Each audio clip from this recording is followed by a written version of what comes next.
আজকের ইলিশ মাছ একটু অন্যরকম ভাবে রান্না করলাম, আশা করি তোমাদের ভালো লাগবে। খেতে হয়েছিল দুর্দান্ত। আমি অনেকদিন পর আজ তোমাদের ভিডিও দিচ্ছি। প্রায় 15 দিন হয়ে গেল ভিডিও দিতে পারছি না, একটু অসুবিধার জন্য। ইলিশ মাছ দিয়ে আজকের ভিডিও শুরু করলাম। তো ইলিশ মাছটা কিভাবে রান্না করেছি চলো দেখে নেওয়া যাক। প্রথমে শিলপাটায় নিয়ে নিয়েছি 3 টেবিল চামচ ভরে ভরে কালো সর্ষে, নিয়ে নিয়েছি কাঁচা লঙ্কা 6-7টা, আর একটু লবণ আর অল্প জল দিয়ে একদম মিহি করে সর্ষেটা বেটে নেব, যতটা মিহি করা যায়। আর মিক্সিতে করলে অল্প অল্প জল দিয়ে সর্ষেটা পেস্ট করে নিতে হবে। তা না হলে বেশি জল দিলে কিন্তু সর্ষেটা খুব ভালো পেস্ট হয় না মিক্সিতে, তাই অল্প অল্প জল দিয়ে মিক্সিতে ভালো করে পেস্ট করে নিতে হবে। যেহেতু এখন অনেক ইলিশ পাওয়া যায়, আর এভাবে একবার অবশ্যই ইলিশ করে খেয়ে দেখো বন্ধুরা, এই ইলিশের স্বাদ মুখে লেগে থাকবে।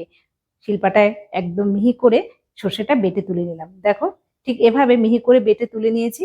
আর একটা বাটিতে আমি এটা তুলে রাখবো। আর ইলিশ মাছ নিয়ে নিচ্ছি 6 পিস। 6 পিস ইলিশ, আর ইলিশ মাছটা কিন্তু একদম খুব সুন্দর ছিল, টাটকা। তো এই ইলিশ মাছ এভাবে খেতে দারুণ হয়, আর খেতেও দারুণও হয়েছিল। তোমরা একবার এভাবে করে দেখো। কড়াতে সর্ষের তেল দিয়ে প্রথমে তেলটা ভালো করে গরম করে নিয়েছি, আর যে সর্ষেটা বেটে রেখেছিলাম সর্ষেতে বেশি করে জল দিয়ে নিলাম। জল দিয়ে সর্ষেটা একদম খুব ভালো করে গুলে নিয়েছি, আর নিয়ে নিয়েছি একটা ছাঁকনি। কড়াতে দিয়ে দিলাম ফোড়নে কালো জিরে। এবার ছাঁকনি দিয়ে আমি সর্ষেটা একদম ছেঁকে দিয়ে দিলাম, এতে সর্ষের খোসাটা থাকবে না, আর খেতেও ভালো লাগবে। দিয়ে দিলাম পরিমাণ মতো হলুদ গুঁড়ো, লবণ দিয়ে নেড়ে চেড়ে যে ইলিশ মাছটা নিয়েছিলাম, এই মাছে কিন্তু আমি কিছুই মাখিনি, প্লেন ইলিশ মাছ। তো আমি জলের মধ্যে লবণ হলুদটা দিয়ে দিয়েছি, আর কাঁচা ইলিশ মাছটা সর্ষের মধ্যে দিয়ে দিলাম। দিয়ে এবার ঢেকে দেব 15 থেকে 20 মিনিট ভালো করে ফুটিয়ে নেব একদম ঢেকে। তো এভাবে ইলিশ মাছের সেন্টটা কিন্তু খুব সুন্দর হয়।